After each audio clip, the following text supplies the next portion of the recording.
Yellowstone. That is a whole Oh my God. another huge chunk of the iceberg that is this trip. During our entrance into there, it was just my own personal thing, but I was playing the Jurassic theme park song in my head the whole entire time. And we're in Yellowstone. I'm like, yeah, we are. Yeah, it was so crazy. So this course was part of 2 classes actually bundled together, Native American literature and then a survey of ecology. So our first stop was Blue Mounds. Blue Mounds State Park is in Minnesota. It's kind of a smaller state park, but it's the first place that we stopped at that we started to encounter bison because they are reintroducing a bison herd. I will not lie, I was very scared of them at first. They were behind this very tall fence, but they weren't too far away from it. They were like 20 feet away from it. And it's also a prairie, so there's a bunch of prairie flowers and prairie grass around the whole entire area. So that was where me and Blake really were starting to get captivated with the idea of botany. Definitely. During that trip. So. Depending on how far apart each of our destinations was, we would be in the car from 2 to like 6 hours. And I'm pretty used to long road trips, so I actually did kind of enjoy it, you know, and the bus had a lot of leg room. I'm 6'2", so 2 hours in those chairs. After a while, I'm sitting next to Bennett. I was like, my friend, I just want to stand up now. The next place we stopped at was Badlands National Park. And that was amazing. You know, Badlands National Park has these, you know, beautiful geological formations. Yeah, it felt like we weren't even on Earth. Yeah, it felt like a whole different planet, and like different parts of the park looked totally different from other parts of the park. And then after Badlands, we headed towards Custer. Right? Custer State Park. Custer State Park, which the shirt I'm wearing right now. Yeah, there is a pack of wild donkeys that were formerly used to kind of take people up and down the mountain. They had been released or let go like during a fire decades ago, and they just are living out there now, and so we did get to go out there and feed them. We read some novels, we read some short stories, we read some accounts of different Native American people who had lived like in different periods of history, and we also read a lot of poetry. One of my favorite places that we read the poem was when we were on the way down from Black Elk Peak. We had just climbed this mountain, which is the tallest mountain between the Rocky Mountains and France. And on the way down, we took a little break. We were still pretty close to the peak, sitting in a circle reading this poem. So the next place we stopped at after Custer State Park was Just Intense Sleep, Wyoming, which is just outside of Bighorn National Forest.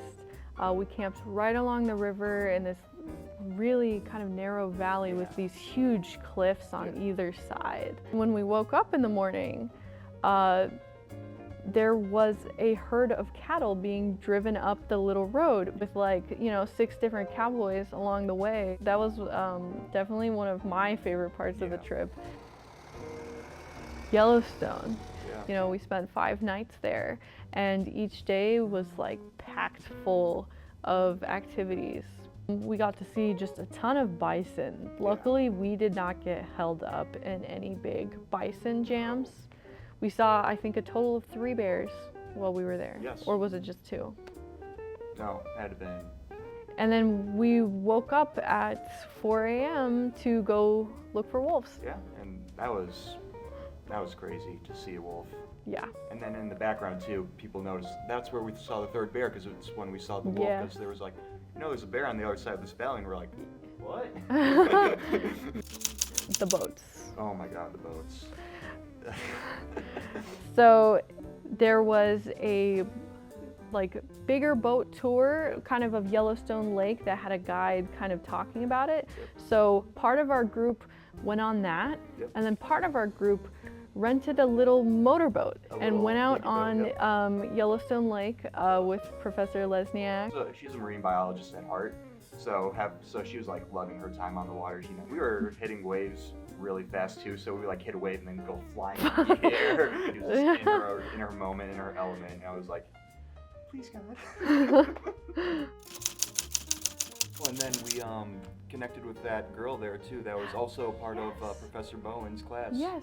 I was at the cafeteria and she saw my shirt and she was like, "You're at Oakton?" And I'm like, "How do you know this?" Yeah.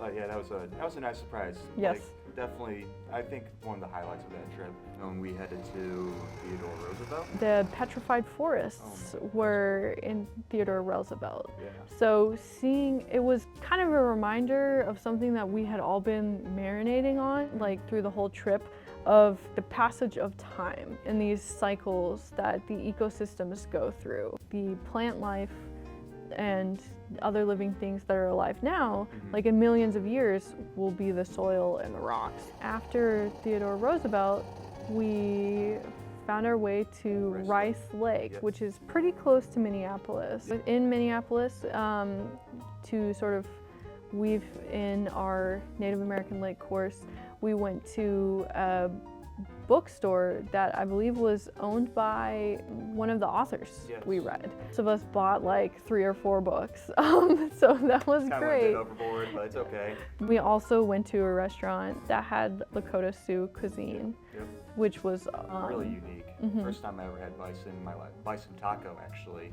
It was with a lot of like traditional ingredients, but kind of like modern take on like different dishes. All in all, like the whole trip in general was just like a really nice look that, you know, it's all real and tangible. Like you can learn about it all in classes, like in textbooks, you can see pictures, but like actually getting out to experience it is like a totally different thing. So and unique. It sticks with you. Like, yeah, looking back at it, do it again in a heartbeat. Yeah. Maybe a different van, a bigger van for you. Maybe one with, you know, air conditioning in the back as well.